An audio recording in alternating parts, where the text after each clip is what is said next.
Hi guys, welcome back to my YouTube channel that is Swapna's tutorial. So ನೀವಿನ ನನ್ನ ಚಾನಲ್ಗೆ subscribe ಆಗಿಲ್ಲ ಅಂದರೆ ಪ್ಲೀಸ್ ಸಬ್ಸ್ಕ್ರೈಬ್ ಆಗಿ, ವೀಡಿಯೋಸ್ನ ಲೈಕ್ ಮಾಡಿ, ಶೇರ್ ಮಾಡಿ, ಹಾಗೆ ಕಮೆಂಟ್ ಮಾಡಿ. ಸೊ ಇವತ್ತು ನಾನು ಮಾಡ್ತಿರೋ ಸಬ್ಜೆಕ್ಟ್ ಯಾವುದು ಅಂದರೆ third sem BCom Kannada important ಕ್ವಶನ್ಸ್ನ ಹೇಳ್ತಿದ್ದೀನಿ. ಸೊ ಇದು ಬಂದುಬಿಟ್ಟು ಎಕ್ಸಾಮ್ ಪಾಯಿಂಟ್ ಆಫ್ ವ್ಯೂ ತುಂಬ ಇಂಪಾರ್ಟೆಂಟ್ ಕ್ವಶನ್ಸ್ ಆಗಿದೆ. ಇವತ್ತು ನಾನು ಈ ಒಂದು ವೀಡಿಯೋದಲ್ಲಿ 2 ಮಾರ್ಕ್ಸ್ನ ಇಂಪಾರ್ಟೆಂಟ್ ಕ್ವಶನ್ಸ್ನ ಹೇಳ್ತಾ ಹೋಗ್ತೀನಿ, ಓಕೆನಾ. ಸೊ ನಿಮಗೆ ಕಂಪ್ಲೀಟಾಗಿ 2 ಮಾರ್ಕ್ಸು, 5 ಮಾರ್ಕ್ಸು, 10 ಮಾರ್ಕ್ಸು ಪ್ರತಿಯೊಂದು ಕ್ವಶನ್ನು ಕೂಡ ನನ್ನ ಒಂದು ಯೂಟ್ಯೂಬ್ ಚಾನಲಲ್ಲಿ ಅಪ್ಲೋಡ್ ಮಾಡ್ತೀನಿ. ಸೊ ಎಲ್ಲರೂ ಹೋಗಿ ನೋಡಿ. ಇದಕ್ಕೆ ಆನ್ಸರ್ಸ್ ಬಂದುಬಿಟ್ಟು ನೀವು ಒಂದ್ಸತಿ ನಾನು ಹಾಕಿರುವಂತಹ ಲೆಸನ್ಸ್ನ ಕೇಳಿಸ್ಕೊಂಡ್ರೆ ಸಾಕು, ಕಂಪ್ಲೀಟಾಗಿ ನೀವೇ ಆನ್ಸರ್ ಅನ್ನೋದನ್ನ ಪ್ರಾಪರಾಗಿ ಬರಿಬೋದು, ಓಕೆನಾ. ಸೊ ನೋಡಿ, ಇವಾಗ ಫಸ್ಟ್ ಕ್ವಶನ್ ನೋಡೋದಾದರೆ, ಮಾನಿನಿ ದಿನಪತ್ರಿಕೆಯಲ್ಲಿ ನೋಡಿದ ಜಾಹೀರಾತು ಏನು, ಓಕೆನಾ.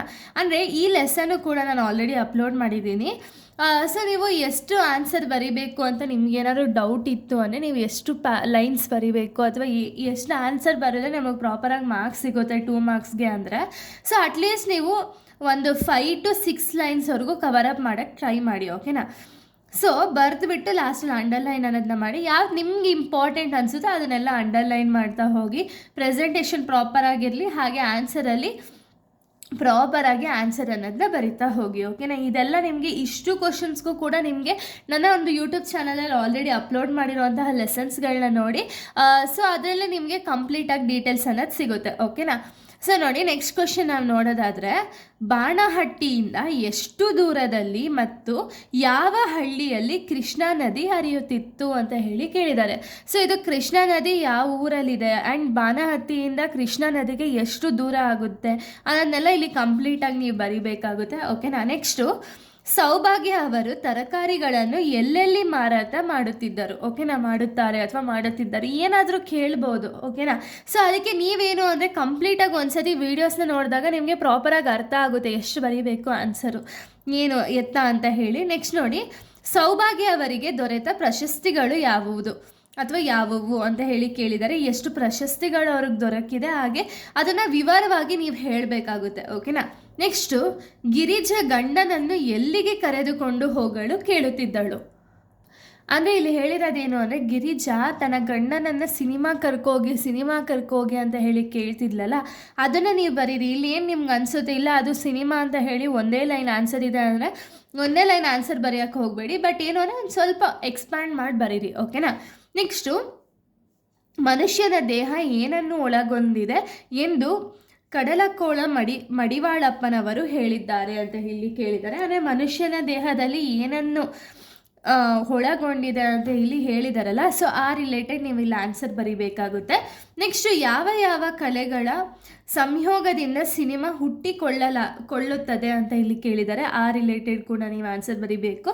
ಸೊ ಇದನ್ನೆಲ್ಲ ನೀವು ಗಿರಿಜಾ ಕಂಡ ಸಿನಿಮಾ ನೋಡಿದ್ರೆ ನಿಮಗೆ ಗೊತ್ತಾಗುತ್ತೆ. ನೆಕ್ಸ್ಟು, ನಾಡು ನುಡಿಗಳ ಬಗ್ಗೆ ನೋಡಲು ಬಂದ ಬಸವಣ್ಣ ಯಾರನ್ನು ಭೇಟಿಯಾದನು ಅಂತ ಇಲ್ಲಿ ಕೇಳಿದ್ದಾರೆ. ಸೊ ಅವರ ಒಂದು ಕಂಪ್ಲೀಟ್ ಡೀಟೇಲ್ಸು ಕೂಡ ನಾನು ಆಲ್ರೆಡಿ ಅಪ್ಲೋಡ್ ಮಾಡಿದ್ದೀನಿ. ಸೊ ಆ ವೀಡಿಯೋಸ್ನ ನೋಡಿದ್ರೆ ನಿಮ್ಗೆ ಆನ್ಸರ್ ಅನ್ನೋದು ಸಿಗುತ್ತೆ.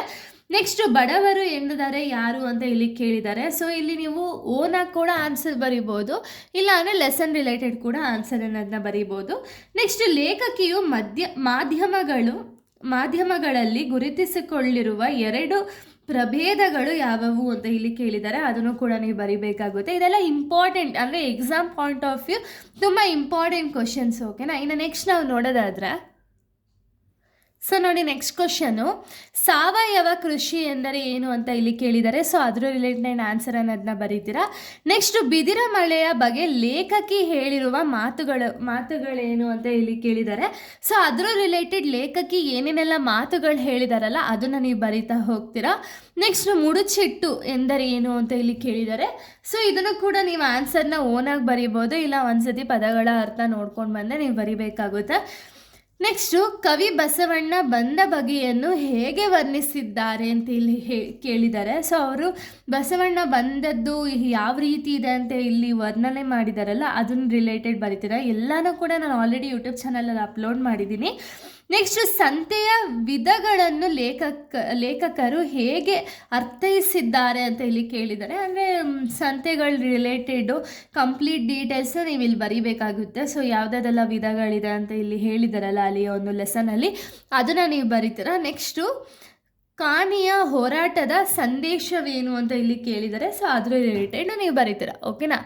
ಇದೆಲ್ಲ ನಿಮಗೆ 2 ಮಾರ್ಕ್ಸಿಗೆ ತುಂಬ ಇಂಪಾರ್ಟೆಂಟ್ ಆದ ಕ್ವಶನ್ಸ್ಗಳು ಎಕ್ಸಾಮ್ ಪಾಯಿಂಟ್ ಆಫ್ ವ್ಯೂ ಅಲ್ಲಿ ಇದೇ ಬರುತ್ತೆ ಅಂತ ಅಲ್ಲ. ಬಿಕಾಸ್ ನಾವು ಎಕ್ಸಾಮಲ್ಲಿ ತುಂಬ ಪ್ರಿಡಿಕ್ಷನ್ ಅನ್ನೋದನ್ನ ಮಾಡೋಕ್ಕಾಗಲ್ಲ. ಯಾಕೆಂದರೆ ನೀವು SAP ಆ್ಯಂಡ್ NEP ಆ ಸಿಲೆಬಸ್ ಆದರೂ ಪರವಾಗಿಲ್ಲ. ಅವರು ಯಾಕೆ ಅಂದರೆ ಅವ್ರು ಕೊಡುವಂಥ ಒಂದು ಟಾಪಿಕ್ಸ್ಗಳು ಏನಿರುತ್ತಲ್ಲ ಅದು ನಾವು ಜಾಸ್ತಿ ಅಸಂಪ್ಷನ್ಸ್ ಕೂಡ ಮಾಡೋಕ್ಕಾಗಲ್ಲ. ಬಟ್ ಏನು ಅಂದರೆ ಇಷ್ಟರಲ್ಲಿ ಇದು ತುಂಬ ಇಂಪಾರ್ಟೆಂಟ್ ಕ್ವಶನ್ಸ್ ಅಂತಲೇ ಹೇಳ್ಬೋದು. ಓಕೆನಾ? ಸೊ ಇಲ್ಲಿಗೆ ಇದು 2 ಮಾರ್ಕ್ಸ್ದು ಇಂಪಾರ್ಟೆಂಟ್ ಕ್ವಶನ್ಸ್ ಅನ್ನೋದು ಕಂಪ್ಲೀಟ್ ಆಗುತ್ತೆ. ನೆಕ್ಸ್ಟ್ ವೀಡಿಯೋದಲ್ಲಿ ನಾನು 5 ಮಾರ್ಕ್ಸ್ ಇಂಪಾರ್ಟೆಂಟ್ ಕ್ವಶನ್ಸ್ನ ಎಕ್ಸ್ಪ್ಲೈನ್ ಮಾಡ್ತೀನಿ. So thank you guys, thanks for watching.